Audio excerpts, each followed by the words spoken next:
자, 어느덧 이 Back to the Real Life라는 곡으로 여러분과 얘기를 나눠보는 시간이 이제 마지막 시간이 됐어요.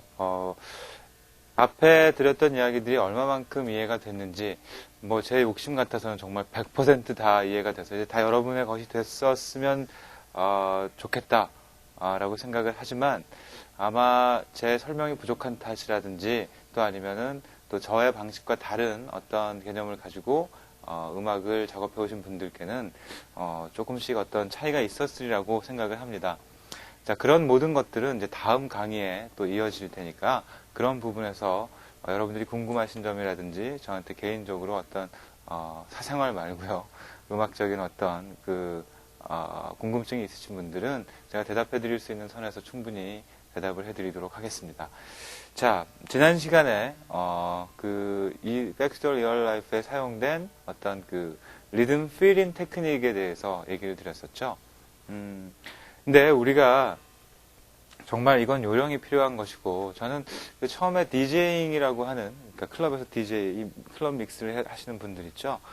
그런 분들이 정말 예전에는 쉽게 생각했었어요. BPM만 맞춰서 비슷한 곡들을 중간에 다른 어떤 템포의 리듬을 살짝 가미를 하면서 그런 리듬 사이사이에 또 이제 다른 곡들이 절묘하게 오버래핑 되는 어떤 뭐 그런 것들이 뭐 그다지 중요한 테크닉이냐라고 생각을 했었는데, 그때도 벌써 한 10년 전 전이니까 그런 단순한 생각을 했었죠. 하지만 이제 DJing도 많은 테크닉들이 생겨나게 돼서 스크래칭이 먼저 생겨났죠.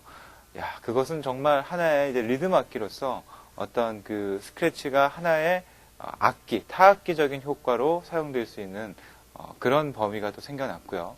또 지금 현재도 어떤 많은 락 그룹이라든지 이런 데서도 턴테이블을 이용한 스크래칭 기법을 하나의 또 아주 좀 자신들의 음악의 색깔로서 뭐 멤버 중에 DJ 한 명이 타악기 파트로서 이렇게 존재하다든지 여러 가지의 변화가 있었어요. 그런데 이제 샘플링이 보다 훨씬 발전하게 되면서 버릴 소리냐 아니면 버리지 말아야 될 소리냐에 관한 어떤 우리들의 판단이 시험대에 오르게 된 거죠. 그래서 평소 때 같았으면 지나쳤을 만한 소리들, 그러니까 예를 들어 예전 정말 70년대 발표됐던 많은 디스코 곡이라든지 아니면 뭐 R&B 같은 경우에는 뭐 킥 소리라든지 아니면 뭐 림샷 소리라든지 그런 게 음악 사이에 뭔가 딱 반짝하고 다른 소리가 겹쳐있지 않은 경우에 아주 눈에 불을 켜고 또 그 부분을 잘 찾아내려고 하는 어떤 그런 노력들이 사실 어떻게 보면 치사해 보일 수도 있어요. 결국 남의 음원에서 따오는 것이니까. 하지만 샘플링이라는 것은 말 자체가 샘플, 견본이죠. 그러니까 그 소리들을 가져와서 자기 걸로 만드는 거죠. 그러다 보니까 너무 심하게 어떤 리듬 악기에 있어서 한 곡에 한 2마디짜리 리듬을 다 사용해버린다면은 그건 아마 그 음악의 원주인이 듣지 못한다고 하더라도 다른 사람들이 들었을 때 벌써 그 사람의 어떤 음악적인 그 곡에 투자한 시간이나 노력을 시간이 없었던지 굉장히 그 리듬이 좋았나 보구나 좋게 생각하면, 하지만 나쁘게 비판하자면 야, 2마디를 거저가는구나 뭐 이렇게도 생각을 할 수가 있겠죠. 저도 그런 점 때문에 예전에 제 3집 앨범, 그러니까 그렇죠, 2집 파트 2 앨범 작업할 때만 하더라도 루프를 쓰는 걸 굉장히 꺼려 했었어요. 혹시나 그래도 이건 나의 오리지널인데 누군가 어디서 이런 샘플을 듣거나 했을 때 그대로 그것이 내 음악에서 비춰질 때 조금 쉽게 가는 것 같은 인상을 주지 않을까, 또 저 마음 개인적으로도 편하지가 않았는데요. 지난 시간에 마지막에 설명드렸던, 예를 들어서 어떤 이런 필인 테크닉이라든지 이런 것은 이제 보다 더 효과적인 그런 중간에 어떤 필인을 위해서 많은 그런 아티스트들이 사용을 하고 있는 것으로 알고 있습니다. 물론 뭐 죄도 여럿이서 저지르면은 좀 더 죄책감이 덜 드는 어떤 그런 나쁜 쪽으로만 생각하면은 사실 좀 개운하지 않은 테크닉일 수도 있겠지만, 뭔가 효과적인 그런 필인을 위해서 그 정도 또 편집을 하고, 또 리사이클이라는 프로그램들 들어보셨죠?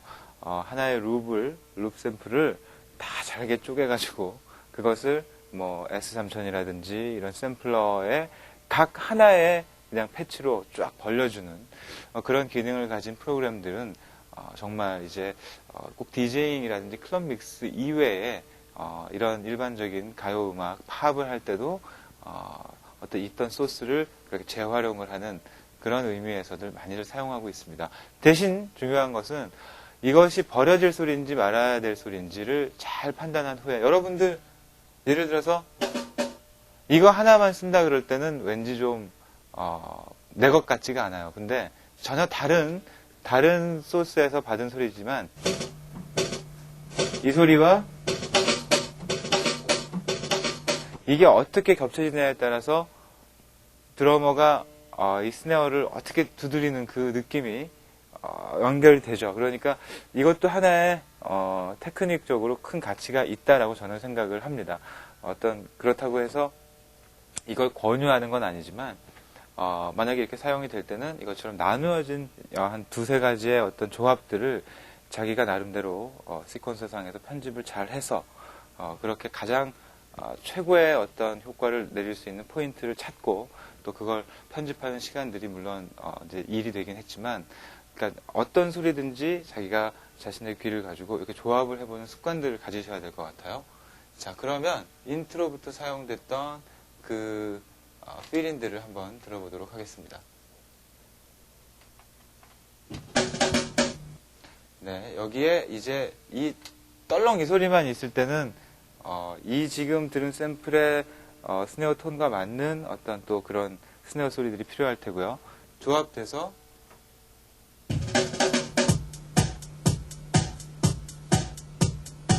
이 포인트를 찾는 것도 굉장히 요령이고요. 또 이게 잘 맞지 않을 때는 굉장히 정성을 오래 들인 곡이라고 하더라도 굉장히 좀 무성해 보이는 듯한 그런 인상을 낳게 되기가 쉽습니다. 참고로 백투 더 리얼 라이프의 이런 또 그 기본 뭐 킥 스네어 드럼 이외에 리듬 데코레이션과 신디사이저에 관한 어떤 그 더빙은 BK로 알려진 김범수 씨가 함께 도와서 만들었었는데요. 자, 이번에는 보다 샘플링이 이제 어떻게 데코레이션 되는가. 이 곡이 예를 들어서 그냥 전주부터 그냥 드럼부터 시작을 했다. 그러면 또 별로 재미가 없지 않았을까라는 생각을 제가 라이브 때 하게 됐거든요. 라이브 때 이 앞에 조용하게 나오는 그런 그 효과음이 있어요. 그 효과음을 듣고 있다 보면 벌써 이 곡을 아는 사람들이 뭔가 거기서부터 백투 더 리얼 라이프가 시작을 하는구나. 그래서 관객들이 웅성웅성 이렇게 반응이 올 때 또 가수는 아티스트는 무대 위에서 이 곡을 많은 사람들이 좋아해 주는구나. 예전에 뭐 기도하는 그러면 오빠가 답이 되듯이 어떤 그 모티브를 줄 수 있는 그런 것도 굉장히 작곡과 편곡을 하는 데 있어서 굉장히 중요한 효과라고 생각이 듭니다. 자, 맨 앞에 나오는 소리는 마치 이게 백투 더 리얼 라이프의 가사가 인터넷에 접속된 수많은 사람들이 뭔가 서로 조금씩 엇갈린 상태에서 자기가 원하는 어떤 자기가 보고 싶은 세상들을 보는 거잖아요. 같은 미디어 안에서. 그러니까 수많은 그 접속자들이 일단 한 라인에 접속하고 있는 그런 모습, 그런 소리들을 담은 효과음이 없을까. 그걸 이제 김범수 씨와 상의를 해서 BK가 디자인한 그런 소리가 있습니다.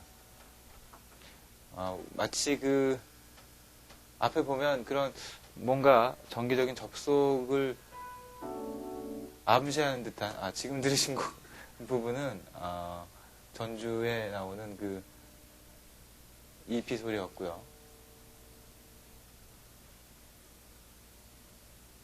자, 들어보겠습니다.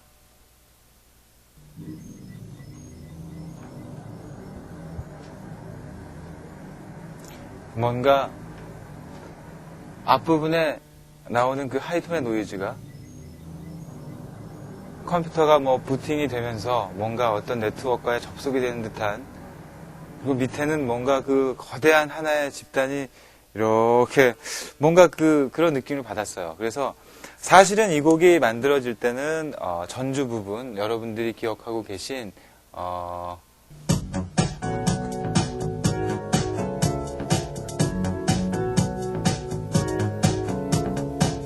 여기서부터 시작이 됐었어요. 처음에는 이렇게 이제 전주부터 만들었는데 김범수 씨가 이런 그 가사와 걸맞는 효과음을 디자인을 해 와서 그걸 틀어놓고 제가 곰곰이 이 소리만 나다가 갑자기 리듬이 나오고 그러면 좀 어색하지 않을까 싶었어요. 그래서 혼자서 그런 노이즈를 윙 하는 노이즈를 듣고 있을 때 갑자기 불현듯 떠오르는 그런 피아노 프레이즈가 생각이 났어요. 자, 이런 소리가 들려올 때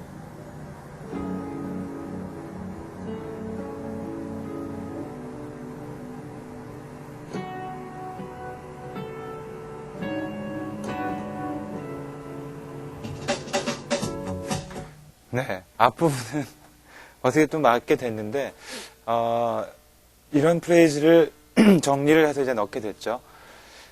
그런데 나중에 이제 스트링 어레인지가 남았죠. 근데 여기서는 아마 오늘 시간에는 그 스트링 어레인지까지는 제가 말씀드리기가 힘들 것 같아요. 그리고 실제로 이 곡은 처음에 어떤 신디사이저로 스트링을 편곡을 하셨냐라고 물어오는 그런 후배들이 있었는데 이 곡은 보다 좀 새로운 경험을 위해서 멀리 호주 멜번에 있는 멜번 심포니와 함께 녹음을 하게 됐었어요. 그래서 특별히 또 이 곡의 스트링 어레인지를 요즘 한참 주가를 올리고 있는 박인영 씨, 여자분이시죠? 그분이 지금 현재 그 여자로서는 아마 유일은 아니겠지만 가장 바쁘게 스트링 어레인지를 하고 있는 굉장히 재능 있는 그런 분인데 박인영 씨와 함께 또 어레인지를 해서 굉장히 둘 다 아주 그 멜번 심포니 오케스트라 뭐 그래봐야 스트링 파트지만 그 좋은 경험으로 저희가 기억하고 있는 부분 중에 하나입니다. 그것은 저희가 음원을 따로 DA98이라고 하는 다른 녹음기에 녹음을 해와서 싱크를 시켰기 때문에 오늘 지금 이 시간에 들려드리는 건 힘들 것 같고요. 이 파트 외에도 이제 기타 녹음 같은 경우에 재밌는 것이 요즘 하드디스크 레코딩을 많이 하니까 편집을 연주를 녹음기에 했다고 하더라도 이렇게 실제로 컴퓨터 상에서 올려서 그 기타의 어떤 느낌이라든지 소리들을 보다 나한테 맞는 쪽으로 만질 수가 있었어요. 자, 룹이 걸렸었는데 이걸 빼고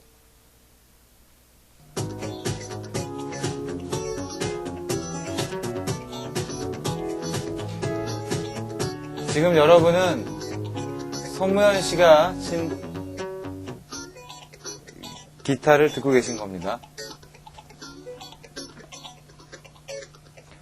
보다 펑키하게 들리도록 하기 위해서 흔히 우리가 이제 컴프레서라고 얘기하는 그런 그 이펙터를 집에서 직접 이제 걸어보면서 이 곡에 가장 맞는 기타 톤을 재현하기 위해서 또 재미있게 또 이것저것 만져보고요. 참고로 이 Back to the Real Life는 지금 여러분이 보신 이 방에서 믹스가 됐습니다. 네, 제 손에 의해서 믹스가 됐는데 그때는 굉장히 좀 그려보고 싶고 지금 이번에 발표된 제 새 앨범 이사라는 앨범은 녹음실에서 믹스를 했지만 3집 같은 경우는 뭔가 홈 레코딩의 기술이 많이 보급화되고 저도 한번 도전해보고 싶었기 때문에 많은 시간을 들여서 집에서 다 믹스를 하게 됐었어요. 근데 이번에는 좀 시간 관계 때문에 그리고 지난번 앨범과의 차이를 좀 느껴보기 위해서 이제 녹음실에서 믹스를 하게 됐었지만 집에서 하는 작업도 나쁘지 않다라고 저는 여러분들께 말씀을 드리고 싶습니다. 홈 레코딩에 관한 부분은 또 다음번에 얘기를 드릴 기회가 있겠지만 지금 보는 파트에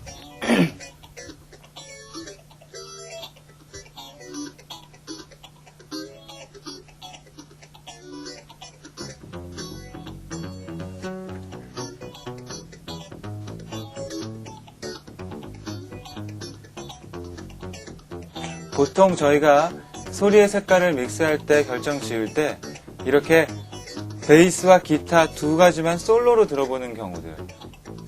여러분들도 아마 녹음실에서 그 녹음할 기회가 있을 때는 가장 먼저 귀 훈련이 되는 것이 제가 귀를 훈련할 때 헤드폰을 끼고 음악을 듣고 하나의 악기 소리를 찾아가라라고 제가 말씀을 드렸죠. 그런데 그런 부분에 있어서 기회가 된다면 이렇게 멀티 테이프에 따로따로 녹음되어진 소스들을 하나씩 들어볼 때 그때 굉장히 또 응용력이 생기면서 여기서 소리가 이랬으니까 음반에서 어떻게 들리겠구나. 그 음반에 듣던 소리가 이렇게 들리는구나. 물론 자기가 굉장히 좋아하는 곡의 멀티를 풀어서 들어볼 수 있다면 그야말로 가장 좋은 그런 효과를 낼 수가 있겠지만 그렇지 않은 경우에는 다른 그런 곡들을 들어보면서 조금씩 자기가 응용을 할 수 있다는 거. 아마 주변에 있는 선배나 그런 사람들을 찾아서 쉽게 결정을 해서 보여주지는 않겠지만 그렇게 멀티를 하나하나씩 들어볼 수 있는 기회가 있으면 꼭 놓치지 말고 가서 들어보시기 바랍니다. 자, 이렇게 해서 기타와 또 드럼과 베이스, 물론 이 이외에 아르페지에이터가 이 곡에 사용이 됐었는데요. 거기에 관한 설명은 아마 다음 시간에도 드리기가 더 그럴 시간이 많을 거예요. 왜냐하면 제 음악의 상당한 부분들이 이 아르페지에이터를 사용하고 또 딜레이를 사용해서 진행이 됐기 때문에 아마 거기에 대해서는 충분히 이야기할 시간이 앞으로 있지 않을까라고 생각이 드는데요. Back to the Real Life는 무엇보다 제가 여러분들께 어떤 부분을 들어달라라고 얘기를 할 기회가 있다면 그런 기타와 드럼과 베이스와 이런 톤들이 보다 복고적인 느낌으로 보다 어떻게 그 길이와 엔벨롭, 말씀드렸던 엔벨롭과 또 그런 소리의 개성들을 가지고서 아주 강하지 않지만 보다 흥겨운 리듬을 낼 수 있을까? 그 부분이 느껴지셨다면 저는 성공한 거겠지만 못 느끼셨다고 해도 저는 여러분들이 느끼실 때까지 더 열심히 더 연구를 해야 되겠죠. 이런 부분들을 바탕으로 여러분들이 Back to the Real Life를 다시 한 번만 듣고서 뭔가 제 강의와 함께 비교해서 느끼는 부분이 있다면 그것이 지금 당장에는 크게 와닿지 않는다고 하더라도 그걸 활용해서 좀 더 발전시킬 수 있도록 여러분 스스로 노력해 주시길 바랍니다.